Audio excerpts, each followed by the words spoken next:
لا الہ الا اللہ پڑھ لا الہ الا اللہ۔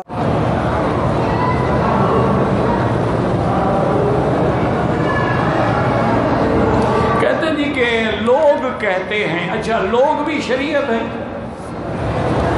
لوگ کہتے ہیں فلم دیکھا کرو، لوگ کہتے ہیں کہ ناچا کرو، لوگ کہتے ہیں کہ سمندر کے کنارے جا کے ننگی عورتیں دیکھا کرو، تو لوگ کہتے ہیں یہ بھی کوئی دنیا کا مسئلہ ہے کہ حضرت آدم کے پاس پیسے نہیں تھے، عقل وار کہاں سے دیں؟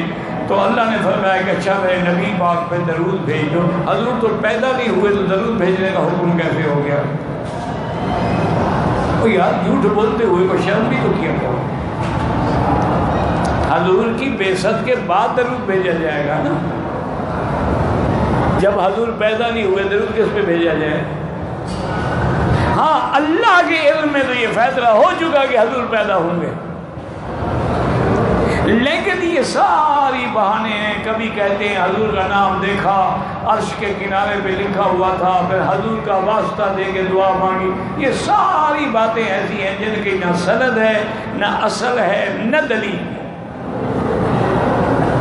دیکھو نا قرآن کہتا ہے کہ آدم سے جب غلطی ہو گئی فَتَلَقَّى آدَمُ مِن رَبِّهِ بِكَلِمَاتٍ، اللہ نے خود سکھلایا کہ ان کلمات سے دعا مانگو، اور وہ کلمات کیا تھے؟ ربنا ظلمنا انفسنا، اس میں کوئی ہیلا وسیلہ نہیں تھا۔ جب قرآن موجود ہے تو پھر لوگ کہتے ہیں، لوگ تو نہیں بہت کچھ کہتے ہیں، یہ تو شیعہ کا عقیدہ ہے، وہ بھی کہتے ہیں راوی کہتا ہے۔ کون سا راوی؟ دریا چناب سے نکلا، دریا راوی سے نکلا ہے، کہاں سے نکلا؟ راوی کہتا ہے، کون سا راوی بھائی؟ اچھا آج کل جیسے ہمارے حلوائی حضرات کوئی کتاب لکھا حدیث شریف میں آتا ہے، وہ جناب حدیث ہے کہاں؟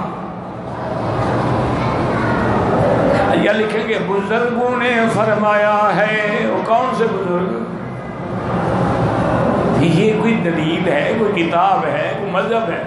جی حدیث میں آتا ہے۔ اللہ کے بندے، حدیث کی کتابوں کے طبقات ہیں اور حدیث کے درجات ہیں کہ حدیث صحیح بھی ہوتی ہے، حدیث حسن بھی ہوتی ہے، حدیث ضعیف بھی ہوتی ہے، حدیث غریب بھی ہوتی ہے، حدیث مرسل بھی ہوتی ہے، حدیث منقطع بھی ہوتی ہے، حدیث نعوذ باللہ گھڑی ہوئی موضوع بھی ہوتی ہے۔ تو کون سی حدیث میں آتا ہے؟